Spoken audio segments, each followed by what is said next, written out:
Well, you've no doubt heard of the Paddle Steamer Curlip, a recreation of the original Curlip, which used to travel up and down the Snowy River, was constructed by basically a committee of community people roughly around 10 years ago. So Curlip 2 has been operating mainly on the Snowy and also on the Broad Rib Rivers around the Orbost Marlow area. And the original one goes back to, I think, about 1889, 1890, something like that. And a man who probably knows a little bit about that is Gary Plumley, who joins me on the line now. Good morning, Gary. Good morning, Greg. How are you? Good, thank you. And now you're from the newly formed committee called Gippsland Lakes Classic Boat Club, is that right? That's correct. There was enough public interest to form a club. Having formed the club, we looked at what is it we could do with some community help and probably to put ourselves on the map. And both I and a number of our other members noticed and had been following the state of the Curlip and thought we'd put our hand up and see if we could help to lobby a little bit to see what was actually going on with the boat. And, we could see that she was down there on the Broad Rib River. She was exposed to those recent really high, almost 8-metre floods, which have been unprecedented in recent years, and she was in dire need of work. We've really had to work hard to gain the traction to actually point that out to all parties concerned.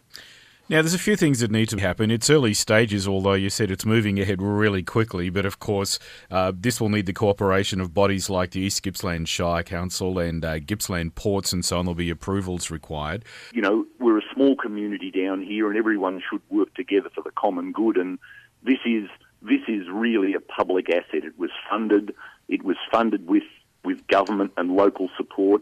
It had over 17,000 hours of man-hours of volunteer time to get her to the point where she floated back, as you said, nearly 10 years ago. And that would be a tragedy if that was lost. So while we've got our weather eye on all of that, we're also mindful that we don't want to encroach in the space of existing operators. The Mitchell River and really largely the Port of Dansdale has been largely underutilised. So we think the sights and sounds of the Curlip steaming down the Mitchell with the whistle blowing past town will be just a wonderful tourist draw card, and it can come out and go up the Nicholson, it can go up the Tambo and use Paynesville as its other end base, which really is a recreation of the old steamer routes. That would be most fitting if it is on a river like the Mitchell rather than just wandering around the lakes, because it is a river vessel, and that's an appropriate nod back to the history. So even though it's not on the Snowy, it is on an important river, and that's just where it should be. Oh, absolutely, and we know that being smooth waterways, her survey conditions, for us to keep the boat in her survey conditions and get her really back up to scratch again, that's where her classification is.